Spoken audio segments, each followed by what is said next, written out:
Muscular, wealthy CEO visited hospital to find his ex-wife, but saw triplets who looked exactly like him. The conference room fell silent as Blake's phone buzzed with the first news alert, the headline burning into his vision like a brand. His hand shook as he opened the article, seeing Naomi's face splashed across every major news site. Have you ever loved someone so completely that losing them felt like losing yourself? Hi viewers, kindly tell us where you're watching from and what time it is. Warm welcome to the family. Enjoy the story. The muscular tech CEO froze in the hospital corridor when he saw three toddlers with his exact face staring back at him through the pediatric ward glass. Behind them stood his ex-wife, the woman he divorced 3 years ago, believing she betrayed him, now wearing scrubs and cradling the children like they were her whole world. The timeline hit him like a freight train. These children were exactly 3 years old, born right after their explosive divorce when she vanished without a trace. What would you do if you discovered 3 children who looked identical to you, raised by the ex-wife you never forgave? Have you ever wondered if someone you loved was hiding a truth that could destroy you? Have you felt that gut-wrenching moment when your past crashes into your present? Blake Harrison thought his bitter divorce was the end of his story with Naomi Carter, until he walked into that Boston hospital and came face to face with a secret that could change everything. But here's the question that will haunt you. Were those children really his, or was this another layer of deception from the woman who already broke his heart once? Hit that like button if you've ever had your world turned upside down in a single moment, and subscribe because this story will challenge everything you think you know about love, betrayal, and second chances. Now let me take you back to where their love story began and where it all went wrong. He built an empire to prove he was worthy of love, until the day love walked out, taking his faith in forever with it. Blake Harrison grew up watching his construction foreman father come home every night covered in dirt and exhaustion. By age 12, Blake swore he'd never struggle like that. He'd built something bigger, something that mattered. 20 years later, standing in his San Francisco penthouse office overlooking the bay, he'd achieved everything he'd dreamed of. His fitness tech company had made him one of America's youngest billionaires. The penthouse office overlooked San Francisco Bay, floor-to-ceiling windows framing a view that cost more than most people's homes. But Blake Harrison barely glanced up from his laptop as his assistant announced his wife's arrival. Then Naomi walked in. Even after 3 years of marriage, she still took his breath away. The summer dress hugged her curves in ways that made his pulse quicken, her smile lighting up the sterile corporate space like sunshine breaking through storm clouds. "I brought lunch," she said, setting down a bag from their favorite deli. But Blake was already moving toward her, his hands finding her waist, pulling her against him. "I missed you," he whispered against her neck, his lips finding that spot that always made her shiver. The desk was cold against her back as he lifted her onto it, papers scattering to the floor. Their mouths met with desperate hunger, 3 years of marriage doing nothing to cool the fire between them. Her legs wrapped around his waist, pulling him closer as his hands roamed over familiar territory that somehow always felt new. "We can't," she breathed, but her body said otherwise, arching into his touch. "The door is locked," he finished, his voice rough with want. Their lovemaking was urgent, passionate, filled with the kind of connection that made Blake believe in forever. Have you ever loved someone so completely that losing them felt like losing yourself? Drop a heart if you know that feeling. Because what Blake didn't know was that this perfect moment would be their last. 3 months later, the photos would surface. Naomi in what appeared to be an intimate embrace with Dr. Marcus Webb. Blake's world would crumble in a single newspaper headline, but the truth behind that image would remain buried for 3 devastating years. One grainy photograph can end a marriage, especially when corporate enemies know exactly which moment to capture. Blake was in the middle of his biggest product launch when his phone buzzed. The notification made his blood run cold. Tech CEO's wife caught in a hospital affair.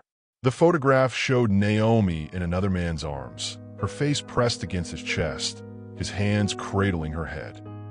The image was crystal clear, the emotion raw and undeniable. Or so it seemed. The conference room fell silent as Blake's phone buzzed with the first news alert, the headline burning into his vision like a brand. His hands shook as he opened the article, seeing Naomi's face splashed across every major news site. The man holding her was Dr. Marcus Webb, someone Blake had met at hospital fundraisers, someone he'd trusted around his wife. "Blake, I can explain." Naomi's voice broke as she rushed into their penthouse that evening, still wearing her hospital scrubs. But Blake couldn't hear her over the roaring in his ears. The image was burned into his brain, her body pressed against another man's, her face buried in his chest like she'd done with Blake 1,000 times. "How long?" The words came out like broken glass. Naomi's face crumpled. "It's not what you think. How long?" Blake roared, his control finally snapping. The vase on the side table shattered against the wall where he'd thrown it, crystal fragments glittering on the hardwood floor like fallen stars. "You didn't even ask me to explain," Naomi whispered, tears streaming down her face. 3 years of marriage, and you believed a photograph over my voice." Her words should have stopped him, should have made him listen. Instead, they felt like another betrayal. The memory of their last night together haunted him. How she made love to him with such desperate passion, like she was memorizing every touch. Now he understood why.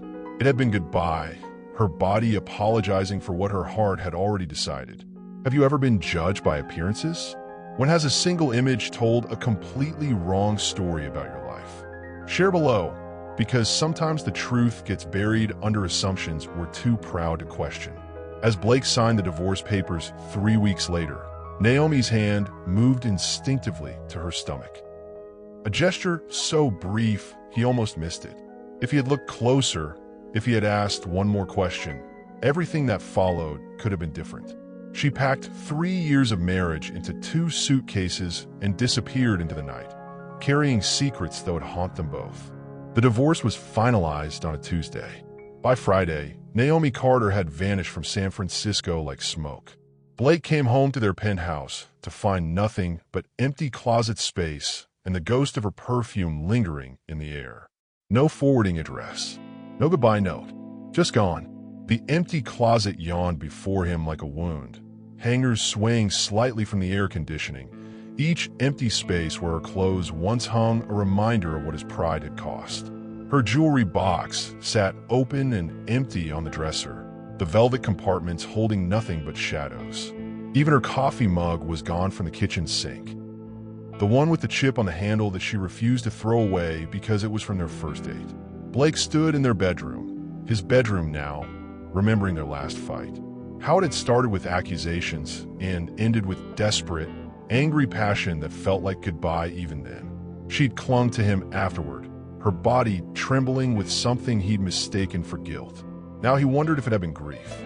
3,000 miles away in Boston, Naomi sat in a tiny studio apartment, staring at 3 positive pregnancy tests lined up on the bathroom counter like evidence of a crime. Her hands shook as she touched her still flat stomach, knowing that inside her, 3 tiny hearts were beating with Blake's DNA. 3 children who would grow up with a stubborn chin and piercing blue eyes. 3 reasons she could never go back to a man who'd chosen to believe the worst of her. The pregnancy had been a shock, discovered 2 weeks after the divorce papers were signed. Triplets, a 1 in 10,000 miracle that felt more like a curse. How could she tell Blake about his children when he'd already decided she was a liar? How could she raise his babies when he'd thrown her away without even listening to her side of the story? The Boston rain hammered against her window as Naomi made the hardest decision of her life. She would disappear completely, change her name back to Carter, build a life where Blake Harrison had never existed, except in the faces of their children who would never know their father. Would you tell someone who didn't trust you that they were about to become a parent? Is protection sometimes more important than truth? Tell me your thoughts, because Naomi's choice was about to shape 3 innocent lives. 3 years later, Blake would learn that the night she left, Naomi Carter wasn't just running from a broken marriage. She was protecting 3 innocent lives from a father who had already chosen doubt over faith. She created a new life in a new city. But every time her children smiled, they looked exactly like the man who broke her heart. Boston Children's Hospital became Naomi's sanctuary. She threw herself into her work with the same intensity she'd once reserved for loving Blake, becoming the kind of nurse who stayed late and arrived early, who remembered every patient's name and favorite bedtime story. It was easier to focus on other people's children than to think about how her own would grow up without their father. The pediatric ward hummed with quiet activity, morning lights streaming through tall windows as Naomi adjusted the tiny hospital gowns on her triplets during their routine checkup. At 3 years old, Emma, Ethan, and Eli were perfect copies of their father. The same piercing blue eyes, the same stubborn jawline, even the same way of tilting their heads when they were thinking. Every day, looking at them was like staring at Blake's ghost. "Mama, why do I have Daddy's eyes but no Daddy?" Emma asked one afternoon, her small fingers tracing the reflection in Naomi's compact mirror. The question hit like a physical blow. How do you explain to a 3-year-old that her father exists but doesn't know she does? How do you say that love sometimes isn't enough to bridge the gap between pride and truth? Some families are different, baby. Naomi managed, her voice steady despite the crack in her heart. You have Mama, and that's more than enough love for all 3 of you. But late at night, when the children were asleep, Naomi would lie awake wondering if it really was enough. Wondering if she'd made the right choice. Dr. Sarah Kim, her colleague and closest friend in Boston, had been asking her out for coffee for months. He was kind, gentle, everything Blake wasn't. When he finally worked up the courage to ask her to dinner, Naomi felt nothing. Her body remained stubbornly loyal to memories of Blake's touch, her heart sealed shut like a vault that only one man held the combination to. "I'm flattered," she told Dr. Kim gently, "but I'm not ready for that." She might never be ready. 3 years wasn't enough to forget the way Blake's hands felt on her skin, the way he whispered her name like a prayer in the dark hours before dawn. How do you explain complex adult mistakes to innocent children? Have you ever had to be strong when you felt completely broken inside? Share your stories below, because single parenthood is one of the hardest jobs in the world. When little Emma asked why she had Daddy's eyes, but no Daddy, Naomi's carefully constructed world shifted. Across the country, Blake Harrison was about to board a plane to Boston for a business meeting that would change everything. Fate doesn't ask permission before it rewrites your story. It just puts you in the same hallway as your biggest mistake. Blake's business empire had rebuilt itself stronger after the divorce scandal. 3 years of throwing himself into work had paid off. His company was expanding into medical technology, partnering with hospitals across the country. The Boston Children's Hospital deal would be his biggest yet, a chance to prove that his personal failures didn't define his professional worth. He stepped off the plane at Logan International feeling like a stranger in his own skin. Boston held no memories of Naomi. She'd never been here with him, never walked these streets or breathed this air. It should have felt clean, neutral. Instead, it felt heavy with possibility he couldn't name. The hospital corridor stretched endlessly under harsh lights. Blake's expensive Italian shoes clicking against polished floors as he followed the administrator toward the boardroom. He was early for the meeting, always early, always prepared. The administrator was talking about patient care statistics, but Blake's attention drifted to the windows lining the hallway. Through the glass, he could see into the pediatric ward where nurses moved between tiny beds like angels in scrubs. That's when he saw her.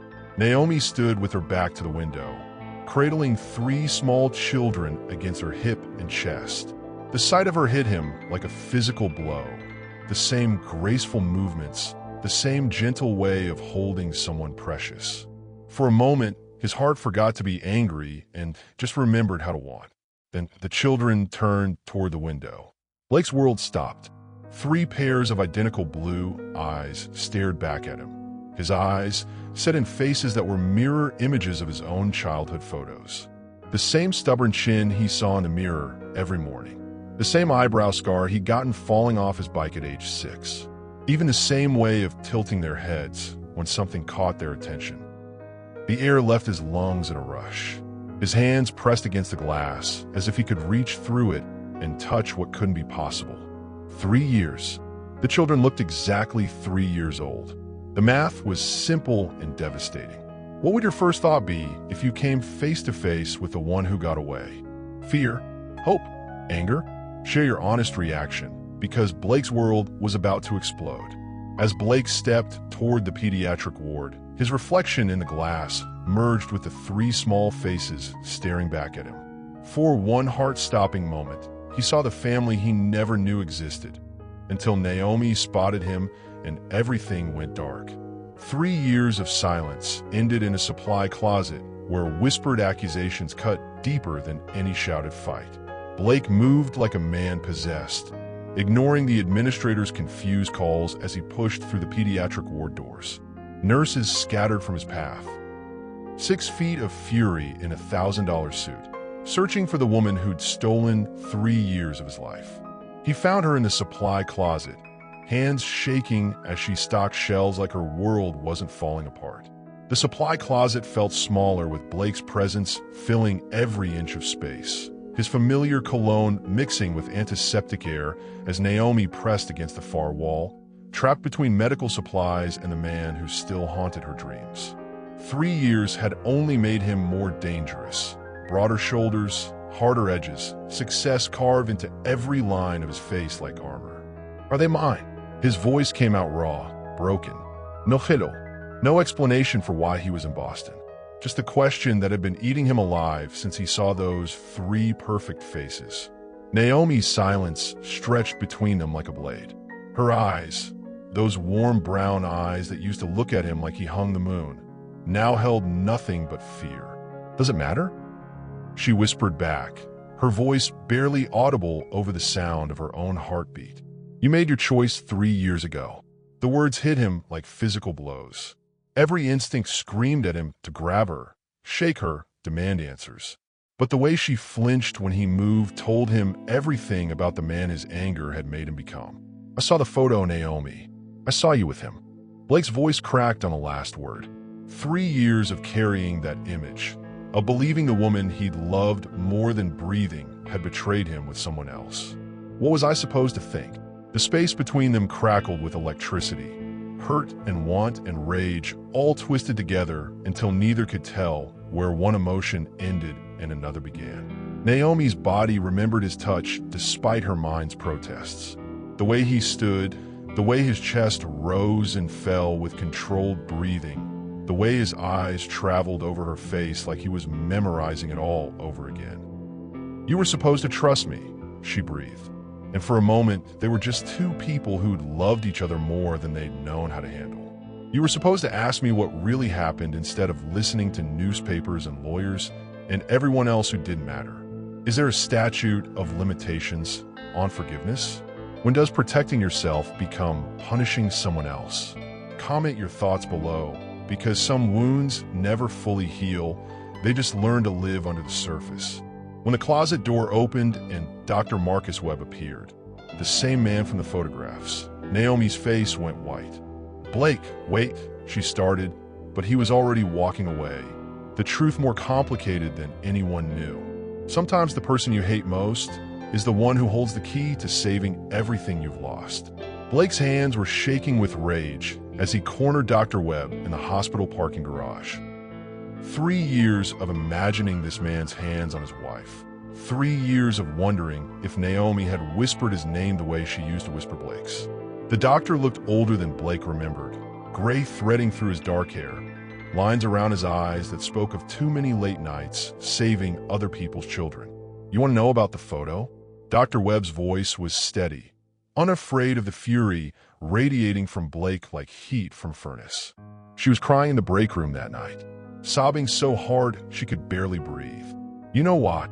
The hospital cafeteria buzzed with afternoon conversation, but Blake heard nothing except Dr. Webb's steady voice explaining how a moment of professional comfort had been twisted into tabloid lies. They sat across from each other like enemies negotiating a ceasefire, but Webb's eyes held no guilt, no shame, just the tired patience of a man who'd been carrying someone else's secret for too long. She'd just gotten the divorce papers that morning, Webb continued, his coffee growing cold between his hands. Came to work trying to hold it together, but she broke down during her lunch break. I found her in the break room, crying like her world had ended. Because it had.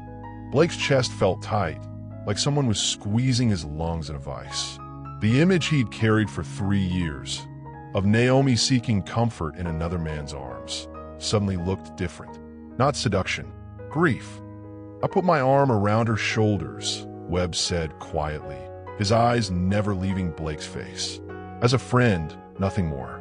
She needed someone to tell her she wasn't worthless, that she deserved better than a husband who'd throw her away without even asking for her side of the story. But cameras don't capture context, do they? The words hit Blake like bullets. Every assumption he'd made, every angry night he'd spent imagining Webb's hands where it should have been, all of it built on a lie. Not Naomi's lie, his own.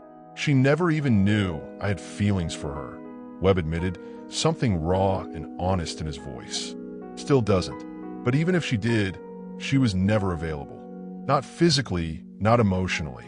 She belonged to you completely, even after you'd convinced yourself she didn't. Blake's body responded with relief and renewed desire as his mental image of Naomi shifted from betrayer back to beloved. The woman who'd made love to him with such desperate passion their last night together hadn't been saying goodbye to start something new. She'd been mourning the end of everything she'd ever wanted. Have you ever realized you were completely wrong about someone when it felt too late to fix it? How you come back from that kind of mistake?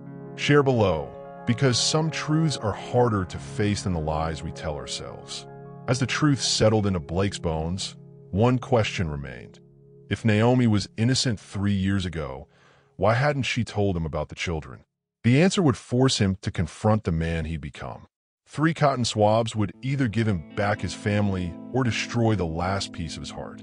Blake sat in the genetics lab waiting room like a man on death row, legal documents spread across the table between him and Naomi like weapons neither wanted to use. The paternity test had been his idea, his demand, really. But now that the moment was here, terror ate at him from the inside out.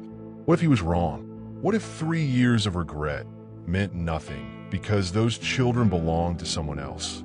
Naomi looked smaller than he remembered. Exhaustion carved into every line of her face as she watched their children play with blocks in the corner. Emma, Ethan, and Eli moved with the same confident grace Blake recognized from his own childhood videos. They had his laugh, his stubborn streak, even the same way of chewing their bottom lip when they concentrated. The genetics lab felt sterile and cold. Nothing like the warm chaos of the pediatric ward where his children played, unaware that science was about to determine their father's place in their lives. The technician was professional and kind, but Blake barely heard her explanations about testing procedures and result timelines. His entire future balanced on 3 cotton swabs and a few drops of saliva. Why didn't you tell me? Blake asked as the technician left them alone with the children. The question had been burning in his chest since yesterday, since the moment he'd realized those blue eyes belonged to his bloodline. Even if you thought I wouldn't believe you, why didn't you give me the chance to try? Naomi's eyes filled with tears she refused to let fall. Watching her with their children was like seeing a different version of the woman he'd married. Stronger, more fierce, but with a sadness that hadn't been there before. She moved through motherhood like it was both her greatest joy and her heaviest burden. Look at them, Blake, she said softly, her voice barely above a whisper. Look how perfect they are. How innocent. Did you really want them to grow up with a father who looked at them and wondered if they were proof of their mother's betrayal? The words cut deep because they held truth he didn't want to face. The children's innocent questions about the nice man who looks like daddy broke something inside Blake's chest. Emma climbed into his lap without fear, her small hands tracing the scar on his eyebrow, the same scar she carried. You have my mark, she said with 3-year-old logic. That means we're the same. Blake's hand shook as he held the sealed results envelope 3 days later. The return address might as well have been stamped with his entire future. Inside those pages lay either redemption or the final confirmation that he'd lost everything that mattered for reasons he'd never understand. Would you want to know a life-changing truth immediately, or would you delay opening that envelope? Some knowledge changes everything forever. Tell me what you'd do in the comments. The results confirmed what his heart already knew. But as Blake celebrated silently, Naomi received a phone call that would threaten to tear their newly discovered family apart before it could begin. Love doesn't prepare you for lawyers, but sometimes that's the only way to fight for your children. The DNA results sat on Blake's desk like a loaded gun. 99.97% probability of paternity for all 3 children. 3 years of his children's lives stolen by pride and misunderstanding. 3 years of bedtime stories he'd never read, first steps he'd never seen, words he'd never heard them speak. The rage that filled him was white-hot and consuming, but underneath it lay something even more dangerous: desperate love for children who barely knew his name. Blake's legal team moved like sharks, sending blood in the water. Within 48 hours of the DNA confirmation, custody papers were filed, emergency hearings scheduled, child welfare services contacted. His lawyers painted him as the wrong father, Naomi as the vindictive mother who'd stolen his parental rights out of spite. The narrative was clean, simple, and completely believable. The law office gleamed with mahogany and intimidation, leather-bound volumes watching like silent judges as Blake's attorney outlined a custody case that could separate the triplets from the only parent they'd ever known. The words felt like violence: parental alienation, custodial interference, emotional damage, legal terms that reduced 3 years of love and sacrifice to criminal acts. "We can get you full custody," his lawyer assured him, spreading photographs and documentation across the conference table like evidence of war crimes. "She had no right to keep your children from you. The court will see this as kidnapping, pure and simple." But Blake had seen the way his children looked at Naomi, like she was their entire world. Emma's hand reaching for her mother when strangers approached. Ethan's automatic movement toward Naomi's lap when he was tired. Eli's complete trust that Mama would always be there to catch him when he fell. The thought of tearing them away from that security made him sick. "I won't take them from you," Blake promised Naomi during a tense meeting at her lawyer's office. But his legal team was already building a case designed to do exactly that. "But I won't be shut out anymore either." The words sounded reasonable, but they both knew custody battles had their own logic, their own momentum. Once lawyers got involved, parents became pawns in a game where winning meant someone always lost everything. Reporters had somehow gotten wind of the story. Tech billionaire discovers secret children, bitter custody, fight brewing. Photographers camped outside Naomi's apartment building, trying to capture images of the triplets for front-page headlines. Blake hired security to keep them away, but the damage was already spreading like poison through both their lives. When parents fight for custody, who really wins? Is it ever possible to put children first when adult hearts are breaking? Share your perspective in the comments, because this battle was about to get much worse. Just as Blake and Naomi seemed to find middle ground, a social worker's unexpected visit revealed someone had filed an anonymous complaint about Naomi's fitness as a mother. Nothing cuts deeper than discovering the enemy isn't a stranger. It's someone who knows exactly where to strike. The anonymous complaint painted Naomi as an unstable single mother who'd used her children as weapons against their father. It mentioned her erratic work schedule, her isolation from family support, even her refusal to let the children have contact with Blake's side of the family. Family they'd never known existed. Someone had been watching, taking notes, building a case designed to destroy her. Blake's security team worked like FBI agents, tracing phone records and digital footprints until they found the source. The answer hit him like a physical blow. Richard Morrison, his former business partner and current board member. The same man who'd been pushing Blake to expand into pharmaceutical investments. The same man who'd benefit most if Blake's personal life exploded again, forcing him to sell his shares cheap.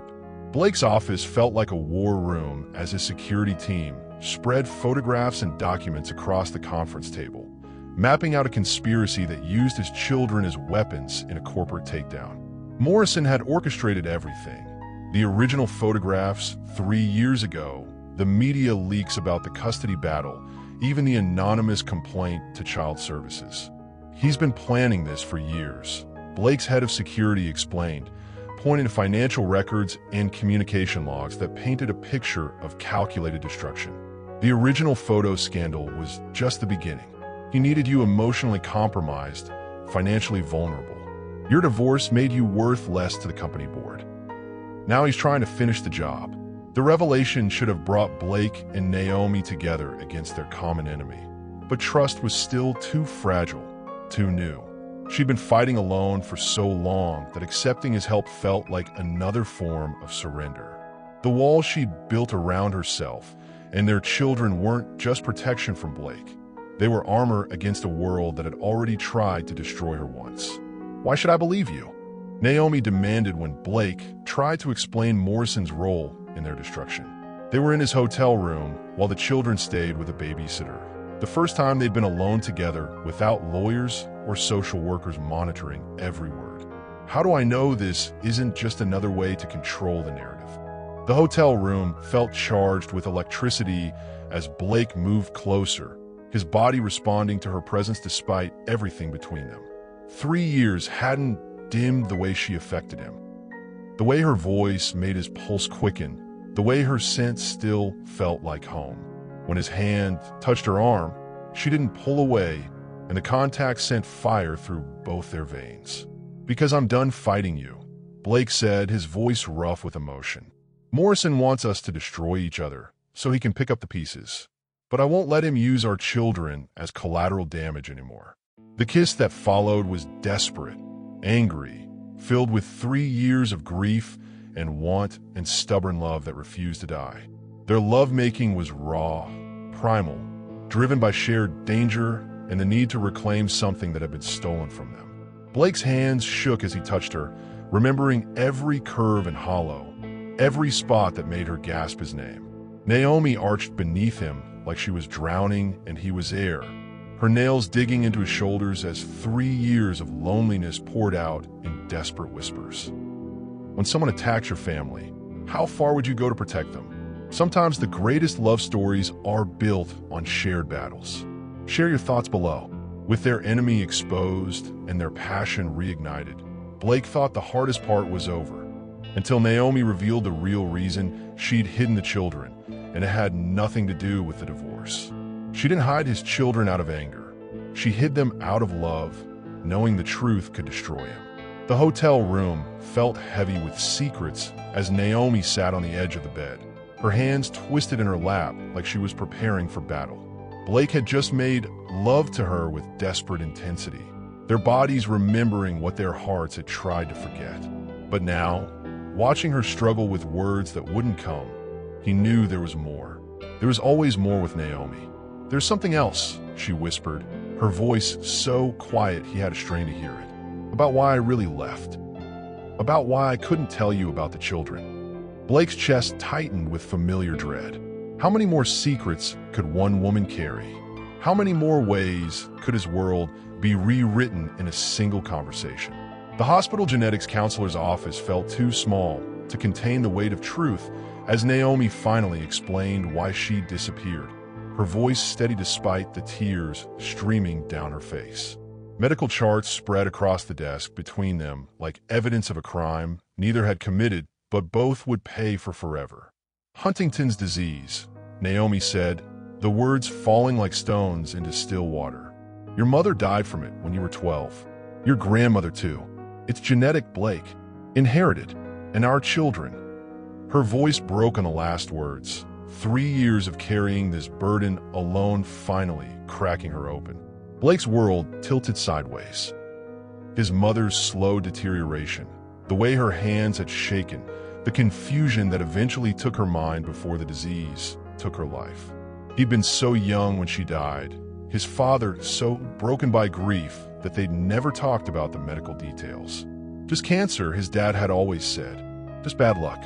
They have a 50% chance," Naomi continued, medical terminology flowing from her lips like a language of heartbreak. "Each of them. The symptoms don't usually show until their 30s or 40s, but the gene is either there or it isn't. We won't know for sure until they're old enough to decide if they want to be tested. The children's routine checkups suddenly made sense. Not just standard pediatric care, but monitoring for early signs of a disease that could steal their futures. Naomi had become a specialized pediatric nurse, not just to support them financially, but to understand every detail of what they might face. "I couldn't let you blame yourself," Naomi said, her eyes meeting his across the medical charts. "You'd already lost your mother to this disease. Your father never recovered from watching her fade away. How could I tell you that the children you'd created might face the same fate?" Blake's hands shook as he processed this revelation. Every angry word he'd thrown at her, every assumption about her motives, crumbled under the weight of her sacrifice. She hadn't hidden his children to hurt him. She'd hidden them to protect him from a guilt that would have eaten him alive. The kiss that followed was different from their desperate hotel encounter. This was reverence, gratitude, 3 years of misunderstanding finally giving way to truth. Blake's hands framed her face like she was something precious he'd almost lost forever. Would you sacrifice your own happiness to protect someone from guilt they couldn't control? Sometimes love means carrying burdens alone. Share your thoughts below, because some choices haunt us no matter what we decide. As Blake processed this revelation, the triplets ran into the room with a surprise that would prove some miracles are worth waiting 3 years to discover. Forgiveness isn't a moment. It's 1,000 small choices to choose love over hurt. The family therapy office felt more like a living room than a clinical space. Toys scattered across soft carpets as Blake watched his children play, finally understanding what he'd been missing. Emma built towers with blocks, her tongue poking out in concentration, just like Blake did when he was focused. Ethan lined up toy cars in perfect rows, his need for order matching his father's. Eli cuddled against Naomi's side, his emotional sensitivity a mirror of the heart Blake kept hidden under business suits. Dr. Patricia Williams specialized in reuniting families after trauma, and she didn't pull punches about the work ahead of them. "Trust isn't rebuilt overnight," she told Blake and Naomi during their first session, "especially when both of you have been carrying wounds that go deeper than your relationship." Blake threw himself into learning how to be a father with the same intensity he'd once reserved for building his empire. Bedtime stories became sacred rituals, even when business calls waited and board meetings ran late. He studied child development books like they were corporate strategy guides, determined to understand every stage he'd missed. "Daddy, will you read the dragon story again?" Emma asked one evening, crawling into his lap with complete trust that still took his breath away. The word daddy hit him fresh every time, a title he'd thought he'd never earn, given back to him by children who forgave more easily than adults ever could. The physical therapy sessions for the children's early intervention program became family events. Blake learned to spot the subtle signs Naomi had been watching for: muscle stiffness, coordination delays, anything that might signal early onset of the disease that haunted their bloodline. But mostly, he learned that love didn't require guarantees about the future. Naomi watched Blake with their children like she was seeing him for the first time. The driven CEO who'd thrown tantrums over business setbacks became endlessly patient with 3-year-old meltdowns. The man who'd once demanded perfection from everyone around him celebrated wobbly first attempts at writing letters and tying shoes. "You're different with them," Naomi observed one evening as they cleaned up after dinner together. Blake was on his hands and knees, crawling around the living room with all 3 children clinging to his back like he was their personal jungle gym. His expensive shirt was wrinkled, his hair messed up, his face relaxed in a way she hadn't seen since before everything fell apart. Their own physical reconnection was tentative, careful. 3 years of hurt couldn't be erased with passion alone, no matter how desperately their bodies wanted each other. Blake's hands shook the first time he touched her with permission instead of desperation, like he was afraid she might disappear again if he moved too fast. "We both made choices from places of pain," Naomi said during one of their therapy sessions, her hand finding Blake's across the space between their chairs. "Now we choose from love." The words were simple, but the work behind them was anything but easy. Can broken trust be rebuilt stronger than before? What does it take to forgive when the hurt went so deep? Share your healing stories in the comments, because some bonds are worth fighting for. Just when their family seemed to be healing, Blake received news that would test everything they'd rebuilt. His company's board wanted him to choose between his business empire and his family. He spent years building a fortune to prove his worth. Now he had to choose between keeping it and keeping the family that made him whole. The emergency board meeting felt like a tribunal. 12 faces stared across the mahogany table at Blake, their expressions ranging from disappointed to openly hostile. Morrison sat at the far end, his smile sharp as a blade, knowing he'd finally cornered his prey. The custody battle, the media attention, the questions about Blake's judgment, it all fed into a narrative that painted him as a liability the company couldn't afford. The shareholders are nervous, board member Patricia Chun explained, her voice carefully neutral. Your personal life has become a distraction from company business. The stock price has dropped 8% since the custody story broke. The numbers hit like physical blows, years of work reduced to market fluctuations and public opinion polls. Blake's empire had been built on his reputation for ruthless focus, for putting business above everything else. Now, that everything else included 3 children who called him daddy and an ex-wife who'd sacrificed everything to protect them. The board saw vulnerability where they'd once seen strength. The boardroom that once felt like his throne now felt like a cage as Blake faced 12 stern faces demanding he choose between the company he'd built and the family he'd lost and found. Morrison leaned back in a chair like a king watching gladiators fight for his entertainment, knowing the outcome was already decided. We need a CEO who can dedicate himself fully to company growth, Morrison said, his voice smooth as poison. Someone without personal complications that distract from shareholder interests. Blake, we're asking for your resignation. Effective immediately. The silence that followed felt like death. Blake's life's work, everything he built to prove he was worthy of love and respect, balanced on the edge of a decision that would define the rest of his life.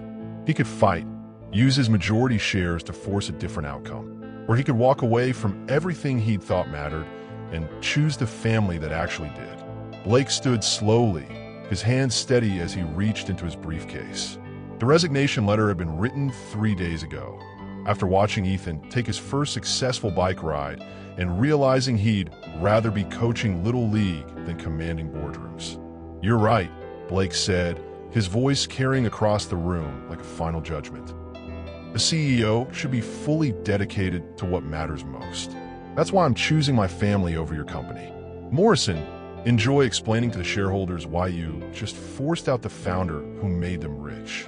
The walk to his car felt like freedom. Blake's phone buzzed with urgent calls from board members who'd suddenly realized they'd been played, but he didn't answer. Instead, he drove straight to the park where Naomi was pushing their children on swings, their laughter carrying on the afternoon breeze like music. I quit, he announced, catching Emma as she launched herself from the swing into his arms. The company can survive without me, but I can't survive without this. Naomi's smile was brighter than any stock price, worth more than any quarterly earnings report. Their celebration that night was passionate and profound, lovemaking that felt like a new beginning rather than a rekindling. Blake's hands worshipped Naomi's body like he was rediscovering something sacred. Every touch a promise that he'd never choose anything over their family again. What would you sacrifice for love? Money can be remade, but can missed childhood moments ever be recovered? Tell me what you'd choose in the comments. Blake thought choosing family over business was the biggest decision he'd make, until Naomi presented him with divorce papers and asked him to sign them one more time. Sometimes you have to end a marriage to begin a real one. Blake stared at the divorce papers spread across Naomi's kitchen table, like he was looking at a foreign language. They were exactly like the ones he'd signed 3 years ago, except this time his signature line was blank and waiting. The children played in the living room, their laughter a sharp contrast to the tension crackling between their parents. I don't understand, Blake said, his voice rough with confusion and growing panic. We're working things out. The therapy is helping. Last night he trailed off, remembering how she'd made love to him like she never wanted to let him go. Her body, speaking promises her mouth couldn't quite form. "That's exactly why we need to do this," Naomi explained, her hands steady despite the magnitude of what she was asking. "Our first marriage was built on passion and assumptions. We never really chose each other. We just fell and called it love. I want us to choose each other this time, with full knowledge of who we really are." The kitchen felt smaller with the weight of her words filling the space between them. Blake had walked away from his empire for this family. But Naomi was asking for something bigger. She was asking him to trust that what they'd built from the ashes was stronger than what the fire had burned down. "So what happens after I sign these?" Blake asked, his pen hovering over the signature line like it held the power to destroy or redeem everything between them. "Do we date? Do we start over like strangers? Do I go back to my hotel and pretend I don't know what you look like when you propose to me properly?" Naomi interrupted, her cheeks flushing pink. "Like I'm someone you're choosing, not someone you're settling for. Like we're building something new instead of trying to fix something broken." Blake's signature was bold and sure, the ink still wet when he dropped to one knee right there in her kitchen. The ring he'd been carrying for 2 weeks appeared like magic, a simple solitaire that caught the morning light streaming through her windows. The children's voices fell silent from the living room, 3 pairs of blue eyes peering around the doorframe. The Boston Common spread before them in autumn glory later that day, leaves dancing in crisp air as Blake knelt on one knee while 3 pairs of identical blue eyes watched their parents choose forever again. The ring was different this time. Simpler, more honest, bought with careful thought instead of desperate hope. "I'm not asking you to trust the man I was," Blake said, his voice carrying across the park like a vow. "I'm asking you to build a future with the man you helped me become. Will you marry me, Naomi Carter? Will you let me spend the rest of my life proving that some love is worth fighting for?" The kiss that sealed her yes tasted like new beginnings and second chances, like forgiveness and possibility all wrapped together. Emma clapped her hands in delight while Ethan and Eli tackled their parents in a group hug that sent them all tumbling onto the grass, laughing like the family they'd always been meant to be. Their engagement celebration that night was different from anything they'd shared before. Tender instead of desperate, joyful instead of guilty. Blake's hands traced every inch of Naomi's skin like he was mapping territory he'd been given permission to claim forever, and she responded with the same reverence, the same sense of homecoming. Is it possible to love the same person twice, differently and deeper? When has a second chance been better than the first? Share your renewal stories in the comments. As Blake slipped the ring onto Naomi's finger for the second time in their lives, she whispered 4 words that would make their family perfect. "I'm pregnant again." They started with a lie that destroyed them and ended with a truth that made them unbreakable. The pregnancy announcement hit Blake like lightning. Pure joy mixed with terror as he thought about genetic possibilities and family histories and all the ways love could be complicated by biology. But when he placed his hand on Naomi's still flat stomach, feeling the promise of life beneath his palm, none of the statistics mattered. This child would be chosen, planned, celebrated from the moment of conception. The small chapel overflowed with white roses and second chances 6 months later, their triplets serving as ring bearers while Naomi's growing belly showcased the new life they'd created from choice, not chance. Blake's father had flown in from Texas, tears in his eyes as he watched his son marry the woman who'd given him grandchildren he'd never known existed. Dr. Marcus Webb walked Naomi down the aisle, the man who'd been blamed for destroying their first marriage now honored as the friend who'd helped rebuild it. Blake's throat tightened as he watched Naomi approach, radiant in ivory silk that accommodated her pregnancy, her eyes holding nothing but love and certainty. "We thought love meant never doubting," Blake said during their self-written vows, his voice steady despite the emotion threatening to break it. "Now we know love means choosing each other even through the doubt. It means building something strong enough to weather any storm." The wedding night was a celebration of bodies that knew each other completely, passion deepened by time and truth and the baby growing between them. Blake worshipped Naomi's pregnant form with reverence that had only grown stronger, his hands gentle on her changing curves, his voice whispering promises about the future they'd build together. Their new business launched 6 months after their daughter was born, a company focused on family support services, genetic counseling, and helping other couples navigate the challenges that had nearly destroyed them. Blake's corporate experience, combined with Naomi's medical knowledge, created something neither could have built alone. The nursery walls glowed soft yellow in the morning light, hand-painted stars spanning the ceiling. Not just random decorations, but the actual night sky that had watched over Boston the night they met again. Baby Sarah slept peacefully in her crib, surrounded by the quiet sounds of her older siblings getting ready for preschool. "She has your nose," Naomi whispered as they stood together watching their daughter sleep. Blake's arms wrapped around her from behind. "And hopefully your stubborn streak. She's going to need it." The genetic testing for Huntington's wouldn't be available for their children until they were adults, able to make their own choices about what they wanted to know about their futures. Blake pressed a kiss to Naomi's temple, breathing in the scent of her hair mixed with baby powder and the coffee that had become essential to their survival as parents of 4. "Whatever comes, we'll face it together," he murmured against her skin. "All of us." The morning routine was beautiful chaos, Emma demanding help with her backpack, Ethan arranging his toys in perfect lines, Eli needing extra cuddles before facing the world. Blake moved through it all with the easy confidence of a man who'd found his true calling, corporate boardrooms forgotten in favor of breakfast negotiations and shoe-tying lessons. What does happy ending mean to you?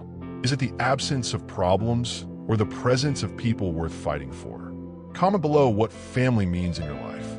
Blake Harrison had walked into that Boston hospital as a man haunted by the past, and walked out as a father ready for the future. Their story proves that truth delayed isn't always truth denied, and that sometimes the greatest love requires the greatest patience. So what would you do if you had to choose between pride and parenthood? Between the life you built and the love you lost? Their journey shows us that the most beautiful families aren't born perfect. They're forged through forgiveness. Hit that notification bell, because next week we're diving into another story that will challenge everything you think you know about love, loyalty, and the lengths we'll go to protect the people who matter most. Drop a comment sharing your thoughts. Do you believe Naomi was right to hide the children? Was Blake's reaction understandable? This story splits opinions, and I want to hear yours. Because at the end of the day, the strongest families aren't the ones that never break. They're the ones that know how to heal. If this story reminded you that second chances can be better than first ones, smash that like button. Subscribe for more stories that prove love isn't about being perfect. It's about being real. And remember, sometimes the family you're meant to have is worth every mistake it took to find them.